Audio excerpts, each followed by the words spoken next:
அன்பிற்கினிய நேயர்கள் அனைவருக்கும் என்னுடைய ஆங்கில புத்தாண்டு வாழ்த்துக்கள். நான் உங்கள் கல்வடங்கம் சத்யநாராயண சர்மா பேசுகிறேன்.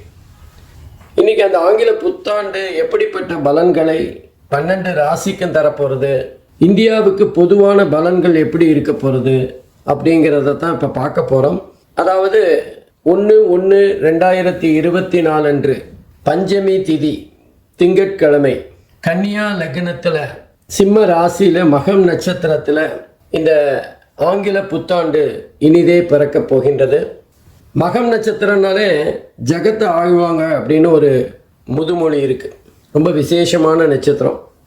அந்த நட்சத்திரத்தில் இந்த ஆங்கில புத்தாண்டு பிறக்கிறதுனால 2024 அப்படிங்கிற இந்த ஆண்டு நம்முடைய இந்தியாவை ஆளுகின்ற ஒரு ஆண்டாக இருக்கும். நம்ம இஷ்டப்படி நம்ம அந்த ஆண்டை கையில் எடுத்து நமக்கான வழிமுறைகளை எடுத்து செல்கிற மாதிரி எல்லாம் இருக்காது. முழுசாக இந்த ஆண்டு இந்த ஆண்டு எப்படி போகிறது அப்படிங்கிறது இந்த ஆண்டோட கையில் தான் இருக்குது. குறிப்பாக சொல்லணுன்னா இது ஒரு மாற்றத்திற்கான ஆண்டு. இந்த ஆண்டோட மிக முக்கியமான குறிக்கோள், லட்சியம் இதெல்லாம் சொல்லணுன்னா மாற்றம் ஒன்றே மாறாதது அப்படின்னு சொல்லுவோம். அந்த மாதிரி இது மாற்றத்திற்கான மிக அற்புதமான ஆண்டாக இருக்க போகின்றது.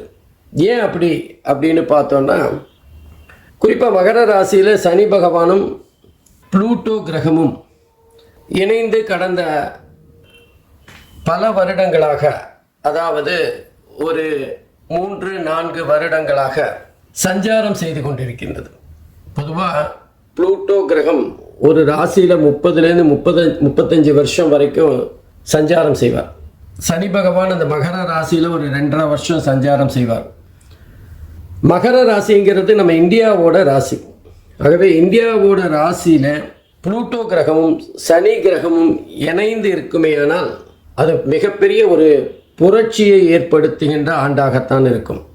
அதுவும் குறிப்பாக ஜனவரி மாதம் 17ஆம் தேதி 2023 திருக்கணிதப்படி சனி பகவான் கும்பராசிக்கு பயிற்சியாகிறார். அதுக்கப்புறம் அதிசாரமாக வக்கரமாக அவர் மகரத்திலும் கும்பத்திலுமாக சஞ்சாரம் செய்து பலன்களை தந்து கொண்டிருக்கின்றார்.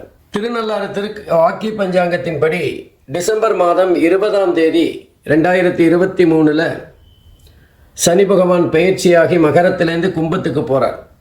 ஆகவே இந்த புளூட்டோவும் சனி பகவானும் பிரிகின்ற இந்த வேலை அப்படிங்கிறது ஒரு பெரிய மாற்றத்தை தருகின்ற வேலையாக இருக்கும். உதாரணமாக முன்னாடியெல்லாம் நம்ம உலகத்தில் பார்த்தோன்னா அடிமைகளை விலைக்கு வாங்கி அவங்கள கொத்தடிமைகளாக வீட்டில் வேலை வாங்கிட்டு இருக்கிற ஒரு காலம் இருந்தது. இந்த அடிமை கொத்தடிமை போன்ற விஷயங்கள் எல்லாம் அழிக்கப்பட்டது. இந்த மாதிரி சனியும் புளூட்டோவும் ஒரே ராசியில் சஞ்சாரம் செய்து பிரிகின்ற அந்த வேலை தான். ப்ராட்டஸ்டன்ட் அப்படிங்கிற ஒரு பிரிவு கிறிஸ்தவர்களிடம் இருக்கின்றது. அந்த ப்ராட்டஸ்டன்ட் வருவதற்கான காலமும் இது மாதிரி ஒரு ராசியில் புளூட்டோவும் சனியும் இருந்து பிரிந்து சென்ற காலம்தான். அப்போ எந்த நாட்டுக்கு உரிய ராசியில் அந்த புளூட்டோவும் சனியும் சஞ்சாரம் செய்து பிரிகின்றார்களோ அந்த நாட்டுக்கான பலன்களை அவர்கள் தருவார்கள். அப்படி பார்க்குறப்போ மகர ராசிங்கிறது இந்தியாவோட ராசி. இந்தியா ராசியிலேருந்து சனி பகவான் பிரிஞ்சு புளூட்டோலேருந்து பிரிஞ்சு வெளியில் போகிறார் கும்பத்துக்கு. ஆகவே இந்தியாவுக்கான பலன்கள் மாற்றத்தை தருகின்ற மிகப்பெரிய ஒரு பலனாக இருக்கும். நீங்கள் எடுத்து பார்த்தீங்கன்னா கடந்த ஒரு 6 மாதமாக உலக அளவில் பெண்கள், இந்தியாவின் பெண்கள் உச்ச பதவிகளை பெற்ற வரலாறுகளை பார்க்கலாம். இனி வருகின்ற காலங்கூட இந்த மாதிரி பெண்கள் மிகப்பெரிய முக்கியமான பொறுப்புகளில் அமர்கின்ற ஒரு சூழ்நிலை கண்டிப்பாக ஏற்படும். எப்பெல்லாம் இந்த மாதிரி ஒரு புளூட்டோவும் சனியும் சேர்ந்திருந்து பிரிந்து செல்லுகின்றார்களோ அப்போல்லாம் ஒரு புரட்சி வெடிக்கும். அப்போ ஏதாவது ஒரு மிகப்பெரிய கொடுமைகள் அகன்று நன்மைகள் நாட்டுக்கு கிடைக்கும். அந்த மாதிரி ஒவ்வொரு 30 வருஷமும், அதாவது இனி இந்த சனியும் அந்த புளூட்டோவும் சந்திப்பதற்கான வருடங்கள் அப்படின்னா திரும்ப ஒரு அந்த சனீஸ்வர பகவான் கும்பத்திலோ மீனத்திலோ திரும்பவும் சந்திக்க வேண்டி வரும். அப்பவும் கூட அது இந்தியாவோட ராசியாக இருக்காது. அதனால் இந்த காலகட்டம் இந்தியாவோட இந்த ராசி இதெல்லாம் மிகப்பெரிய ஒரு மாற்றத்தை இந்தியாவுக்கு தரப்போகிறது. அதுதான் 2024 பலாபலன்களாக இருக்கும். இயற்கை சீற்றம் இந்த காலகட்டத்தில் ரொம்ப கொஞ்சம் அதிகமாக தான் இருக்கும். குறிப்பாக தென்னிந்திய பகுதிகள் எல்லாமே எதிர்பாராத மிகப்பெரிய வெள்ளம், வெயில், எல்லா விஷயங்களிலுமே சீதோஷ்ண நிலை அல்லது தட்பவெட்ப நிலையில் மாறுதல்கள் மக்களுக்கு ஒரு கஷ்டத்தை தருகின்ற அமைப்பாக இருக்கும். தண்ணி கேட்கும்போது தண்ணி கிடைக்காது, ஆனால் வெள்ளமாக தண்ணி வரும்போது தண்ணி வேண்டான்னு சொல்லும். அதுதான் நிலைமையாக இருக்கும். அது மாத்திரம் இல்லை, மாறுதல் அப்படின்னு சொன்னோம். அப்போது தென்னிந்தியில் எடுத்துட்டாலும் சரி, இந்தியாவில் எந்த பகுதியில் எடுத்துட்டாலும் எங்கெல்லாம் குளிர் அதிகமாக இருக்கும்னு நம்ம நினைப்போமோ அல்லது குளிர் பகுதி அப்படின்னு நம்ம குறிப்பிட்டிருக்கிற இடங்களுக்கெல்லாம் குளிர் மிதமாக இருக்கும். இது குளிராத ஒரு பகுதின்னு நினச்சிட்டு இருக்கிற பகுதியிலெல்லாம் குளிர் கொஞ்சம் அதிகமாக இருக்கும். உதாரணமாக சென்னையில் குளிர் இந்த வருடம் அதிகமாக இருக்கின்ற ஒரு தன்மையை பார்க்கலாம். அதுக்கு மழையும் ஒரு காரணமாக இருந்தாலும் குளிரின் அளவு கொஞ்சம் அதிகமாக இருக்கக்கூடிய வாய்ப்புகள் இருக்குது. அதே மாதிரி நம்ம அண்டை நாடுகள் மூலமாக ஏதாவது போர் மேகங்கள், போர் வருவதற்கு வாய்ப்புகள் இல்லை, போருக்கான ஏதாவது முகாந்திரம் ஏற்பட்டு அது கடைசியில் பேச்சுவார்த்தையில் சரி செய்யப்படும். ஆகவே ஒரு விதமான பதட்டமான எல்லை பகுதியில் பதட்டம் எப்பவுமே இருந்துட்டு இருக்கிற மாதிரியான ஒரு சூழ்நிலை இருக்கும். அரசியல் தட்பவெட்பங்கள் கூட அப்பப்போ ரொம்ப பாதிப்பாகவும் அதே நேரத்தில் ரொம்ப கொந்தளிப்பாகவும் இருக்கின்ற ஒரு காலகட்டமாக இது அமையும். எதிரிக்கு எதிரி நண்பன்னு சொல்லுவோம், ஆனால் அரசியலில் எதிரி நண்பன் இதெல்லாம் கிடையாதுங்கிற ஒரு தாத்பரியம் இருக்குது. அந்த வகையில் எதிர்பாராதவர்கள் சேருகின்ற ஒரு மிகப்பெரிய மாறுதலை இந்த வருஷம் சந்திக்க போகிறோம். அதுக்கப்புறம் இந்த ஒரு புதிய நோய், கண்ணு சம்பந்தமாக ஏதாவது ஒரு நோய் வரக்கூடிய வாய்ப்புகள் இருக்குது. இப்படி நமக்கு கொரோனா மிகப்பெரிய ஒரு பாதிப்பை தந்து மக்களை முடக்கி போட்டதோ, அதை மாதிரி கண்ணு சம்பந்தமாக ஏதாவது ஒரு சின்ன இனம் தெரியாத ஒரு நோய் பரவி வரக்கூடிய வாய்ப்புகள் இருக்குது. அதே மாதிரி மக்களுக்கு இருக்கிற மாதிரியே ஜீவராசிகளுக்கும் கால்நடைகளுக்கும் விஷ ஜுரங்கிற மாதிரி ஒரு ஜுரம் வந்து மிகப்பெரிய பாதிப்பை தரக்கூடும். இன்னும் சொல்லப்போனால் இந்த காலகட்டத்தில் மக்கள் மிகப்பெரிய ஒரு கொந்தளிப்பிலேயே இருக்கிற ஒரு சூழ்நிலை இருக்கும். ஏதோ நிம்மதி இல்லாத ஒரு காலகட்டமாக இந்த 2024 நகர்ந்து செல்லும். அதுவும் குறிப்பாக அந்த குரு பகவான் ஏப்ரல் மேலே வந்து மேஷத்துலேருந்து ரிஷபராசிக்கு மாறுற வரைக்கும் பாதிப்பு கொஞ்சம் அதிகமாக தான் இருக்கும். நம்ம ஒன்று நினைக்க அது ஒன்று நடக்கிற மாதிரியான சூழ்நிலைகள் ஏற்படும். அங்கங்கே பார்த்தீங்கன்னா அந்த தொழில்நுட்பம், கணினி சம்பந்தப்பட்ட தொழில்நுட்பம் மிகப்பெரிய மேன்மையை இந்த காலத்தில் அடையும், உச்சத்தை அடைகின்ற காலமாக இருக்கும். கணினி சார்ந்த படிப்புகள் அமோகமாக மக்களால் வரவேற்கப்படும். எப்பெல்லாம் ஒரு விஷயத்தில் வளர்ச்சி இருக்கோ அப்போ அந்த விஷயத்தில் பின்னாடி ஏதாவது பாதிப்புகளும் இருக்கத்தான் செய்யும். அதே மாதிரி சைபர் கிரைம் அதிகரிக்கின்ற காலகட்டமாக இருக்கும். மோசடி பேர்வழிகள் புதுசாக ஏதாவது ஒரு வழியை கண்டுபிடிச்சு அதன் மூலமாக மக்களை ஏமாற்றுகின்ற காலமாக இருக்கும். பொதுவாக நம்ம ஏமாறும் போது தானே சில விஷயங்களை கற்றுக்கிறோம், எப்படி ஏமாறக்கூடாதுன்னு. ஆகவே புதிய புதிய கண்டுபிடிப்புகளுக்கு இந்த காலகட்டம் மிக அற்புதமாக இருக்கும். குறிப்பாக கணினி சார்ந்த துறைகள் உச்சத்தை தொடுகின்ற மேன்மையை பெறுகின்ற ஒரு காலகட்டமாக இருக்கும். இன்னும் சொல்லப்போனால் இதெல்லாம் கூட கணினினால் பண்ண முடியுமா அப்படிங்கிற ஒரு ஆச்சரியத்தை தருகின்ற வகையில் பல துறைகளுக்குள்ள இந்த கணினி மிகப்பெரிய தாக்கத்தை ஏற்படுத்தும். தொடர்ந்து நம்ம விவசாயம் பார்த்திங்கன்னா இந்த வருஷம் ரொம்ப அமோகமாக இருக்கும். ஆனாலும் நமக்கு மனுஷங்களுக்கும் ஜீவராசிகளுக்கும் இருக்கிற மாதிரியே அந்த பயிர்களுக்கும் ஏதாவது நோய்கள் வரக்கூடிய வாய்ப்புகள் இருக்குது. அதற்கான புதிய மருந்து கண்டுபிடிக்கின்ற காலகட்டமாக இருக்கும். குறிப்பாக மருத்துவத்துறையின் மிகப்பெரிய அறுவடையை இந்த வருஷம் நம்ம பார்க்கலாம். பல விஷயங்களுக்கு அவங்க வந்து முன்னுதாரணமாக இருப்பார்கள். பல விஷயங்கள் புதுசாக கண்டுபிடிக்கக்கூடிய காலகட்டமாக இருக்கும். மக்கள் வந்து நட்பாக வாழ்வதை விட்டுவிட்டு எதிரிகளாக வாழ்கின்ற ஒரு சூழ்நிலை ஏற்படும். யாருக்கு யார் எதிரின்னே தெரியாத ஒரு கட்டம். எனக்கு பிடிச்சவங்க இவங்க, உங்களுக்கு பிடிச்சவங்க இவங்க, ஆகவே நம்ம 2 பேரும் எதிரிங்கிற மாதிரி சம்பந்தமே இல்லாமல் யாருக்காகவோ, கண்ணுக்கு தெரியாத யாருக்காகவோ இவர்கள் சண்டை போட்டுக்கொள்கின்ற, தினசரி பார்த்து கொண்டிருக்கின்றவர்கள் சண்டை போட்டு கொண்டிருக்கின்ற ஒரு அதிசயம் நடக்கும். இதெல்லாம் மக்களுக்கு புரியறதுக்கு கொஞ்சம் நாள் ஆகும். இந்த 2024 முழுவதுமாகவே ஒரு குழப்பமான ஆண்டாகத்தான் இருக்கும். எப்பவுமே நம்ம ஒரு மாற்றம் ஏற்படுகிறதுனா அதுக்கு முன்னாடி மிகப்பெரிய குழப்பம் இருக்கணும். ஆகவே குழப்பத்துக்கு பிறகு அந்த குழப்பத்துக்கு விடையாக மிகப்பெரிய ஒரு மாற்றத்தை சந்திக்கின்ற ஆண்டாக இருக்கும். ஏற்கனவே சொன்ன மாதிரி மாற்றம் ஒன்று தான், மாற்றம் இல்லாதுன்போம்.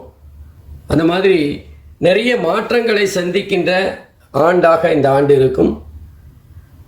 எது எப்படியானாலும் மக்கள் மிகப்பெரிய பாதிப்பை பெற்றாலும் முடிவில் சுபம், சினிமாவில் சுபம்னு போட்டு நல்ல சந்தோஷமான சூழ்நிலை ஏற்படுத்துகிற மாதிரி இந்த 2024 இறுதி சில மாதங்களில் ரொம்ப ரொம்ப ரிலாக்ஸ்டாக மக்கள் சந்தோஷமாக இருக்கின்ற ஒரு காலகட்டமாக இருக்கும். ஆகவே இந்த 2024 மக்கள் எல்லாம் பெற்று எல்லா வகையிலும் முன்னேற்றங்களை அடைவதற்கு இறைவனை பிரார்த்திக்கின்றேன். ஒவ்வொரு ராசிக்கும் எப்படிப்பட்ட பலன்களை தரப்போகிறதுங்கிறத பார்க்கலாம். அன்பிற்கினிய மேஷ ராசி அன்பர்களே, இந்த ஆங்கில புத்தாண்டு உங்களுக்கு எப்படி பிறக்க போகிறது, எப்படிப்பட்ட பலன்களை மேஷ ராசிக்கு தரப்போகிறது அப்படிங்கிறத தான் பார்க்க போகிறோம். குறிப்பாக இந்த ஆங்கில புத்தாண்டு பிறக்கின்ற, அதாவது சிம்ம ராசியில் மக நட்சத்திரத்தில் பிறக்கிறதுன்னு பார்த்தோம். சிம்மம் அப்படின்னாலே ஆதிக்கம் நிறைந்த ஒரு ராசி, யாருக்கும் அவ்வளவு எளிதாக வளைந்து கொடுக்காத ஒரு ராசி. அதே நேரத்தில் மேஷ ராசி ஜென்ம ராசியாக குரு பகவான் சஞ்சாரம் செய்கிறார். 12ல் ராகு பகவான், 6வது இடம் என்று சொல்லப்படுகின்ற ருணருத்ர ரோகஸ்தானத்துல கேது பகவான், லாபஸ்தானம் என்று சொல்லப்படுகின்ற 11வது இடத்துல சனி பகவான் சஞ்சாரம் செய்து பலன்களை தர இருக்கின்றார். இதுல குரு பகவான் ஏப்ரல் மேக்கு அப்புறம் பெயர்ச்சியாகி மேஷராசிக்கு 2வது இடமான தனஸ்தானம், வாக்குஸ்தானம், குடும்பஸ்தானம்ங்கிற ஒரு அற்புதமான ஸ்தான பலம் பெற்று பலன்களை தர இருக்கிறார். ஆகவே மேஷராசியை பொறுத்தவரை ஏப்ரல் மேக்கு அப்புறம் ரொம்ப ரொம்ப சூப்பரா இருக்கும். 11வது இடத்துல இருக்கிற சனி பகவானும் நல்ல பலனை தான் தரப்போறார். 6ல் இருக்கிற கேது பகவானும் நல்ல பலனை தான் தரப்போறார். ஆகவே குரு, சனி, கேது 3 கிரகங்களுமே அற்புதமான பலன்களை தரப்போறார். ஆனாலும் அடிக்கடி சளி பிடிக்கிறது, கபம், இருமல், இந்த மாதிரி சின்ன சின்ன உபாதைகள் வந்து போகக்கூடிய காலகட்டம். ஏன்னா அந்த ஜென்ம ராசியில குரு உட்கார்ந்துருக்கார்ல, அதனால கொஞ்சம் ஏப்ரல் மே வரைக்கும் உடல் சம்பந்தமான விஷயங்கள்ல கொஞ்சம் கவனம் செலுத்தணும். தேவையில்லாத அலைச்சல்கள் எல்லாம் குறைச்சிக்கணும். அதே நேரத்துல நம்ம எடுக்கிற முயற்சி உடனே வெற்றி அடையாத ஒரு சூழ்நிலை. இறுதியில வெற்றி கிடைக்கும்னாலும் ஜெயிப்போமா ஜெயிக்க மாட்டோமா அப்படிங்கிற ஒரு குழப்பத்தை தருகின்ற முதல் 4 மாதங்கள். ஏப்ரலுக்கு அப்புறம் அது சரியாயிடும். ஏன்னா குரு பகவான் 2வது வீட்டுக்கு தனஸ்தானத்துக்கு போறார். ரொம்ப அற்புதமா இருக்கும். குடும்பத்தில் அது வரைக்கும் இருந்த சின்ன சின்ன சண்டைகள்லாம் கூட சரியாயிடும். நமக்கு பணம் தர வேண்டியவன் வீடு தேடி தந்துட்டு போவோம். நம்ம சொன்னா யாருமே மதிக்காத ஒரு காலகட்டம் இருக்கும். ஆனா ஏப்ரல் மேக்கு அப்புறம் நம்மளோட வீடு தேடி நம்ம கிட்ட ஆலோசனை கேட்கின்ற ஒரு சந்தர்ப்பம் கூட இருக்கும். ஆகவே குரு பகவானை பொறுத்தவரை இந்த காலகட்டம் ரொம்ப ரொம்ப அற்புதமா இருக்கு அப்படின்னு தான் சொல்லணும். ஏன்னா ஜென்ம ராசியில குரு பகவான் இருக்கும்போது கொஞ்சம் ஒரு தடங்களை ஏற்படுத்தினாலும் அது பெரிய அளவுக்கு நமக்கு பாதிப்பை தராது. அதே மாதிரி அந்த குருவோட பார்வை அப்படிங்கிறது 5, 7, 9 அப்படிங்கிற குரு பார்வை மேஷ ராசிக்கு 5, 7, 9ல் வருது.